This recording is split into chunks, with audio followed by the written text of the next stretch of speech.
this, we'd ask you again on Wednesday if you know who you were starting. So, you know who you're starting? Yeah.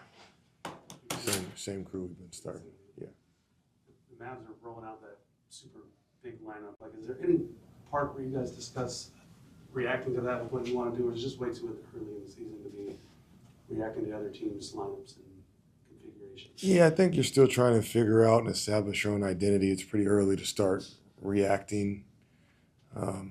And again, they, similar to us, play it for part of the game and then play more traditional lineup. So I'm sure there'll be times where we'll see a little bit of the big lineup from us as well, and they'll get more traditional. And I'm sure whatever's working for both coaches will start leaning in towards that as the game goes on.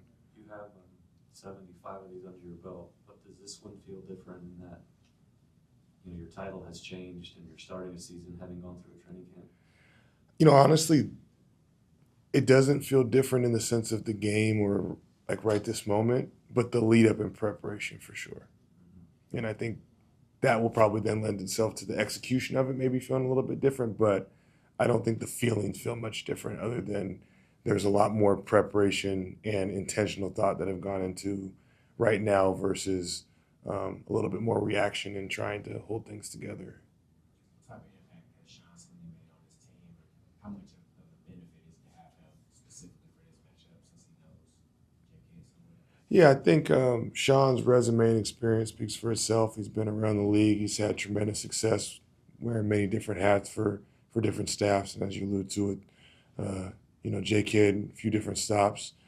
And, there's a reason that he was identified and we wanted to bring him on and give him a big responsibility, part of our team.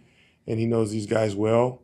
The dirty little secret is when you coach this league for a while, we know all these teams pretty well. There's a lot of film on everybody, and we probably watch too much of it. So, I don't know if there's too much inside information, but he obviously is very intimate with all the success he's had here, and he'll be a big help for us this year.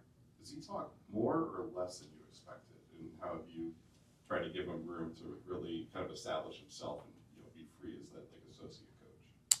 Yeah, I don't know if there's an expectation on the level of talk, but he definitely has a great feel of being able to assert himself when necessary or appropriate without feeling the need to overtalk or jump in. I think that's something that we've been blessed. I've been blessed with to have the benefit of the staff that there's been quite a bit of alignment and cohesion pretty early on, and so I don't think there's a lot of territorial stuff to try to make sure that one person's talking more or louder than the next. Can you talk about what you're expecting out of Dylan Harper tonight? I just hope he enjoys it. It's the first of many, so I think to expect too much out of, any first-year player playing his first game, obviously it'll get some raised visibility with Cooper Flake on the other side and himself, and they're great players.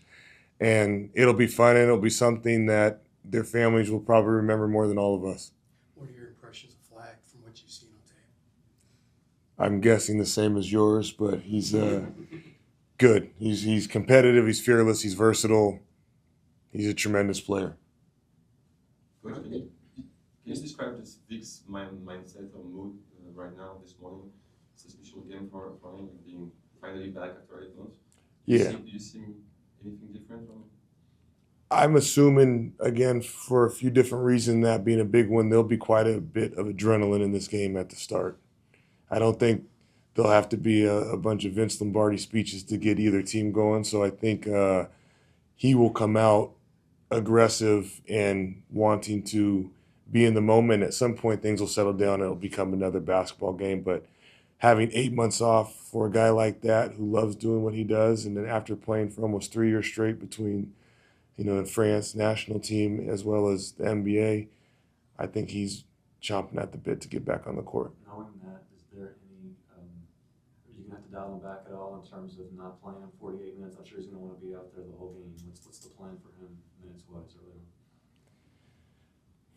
Play him and take him out when he's tired and put him back in when he gets a rest. So it sounds like no worry at all about easing him back into this. No, I think Victor has shown, because of the level of effort he gives on both sides of the court, he will need a rest. But we'll let him go. He hasn't been often when San Antonio, Houston, and Dallas have come into the season with really, really good teams.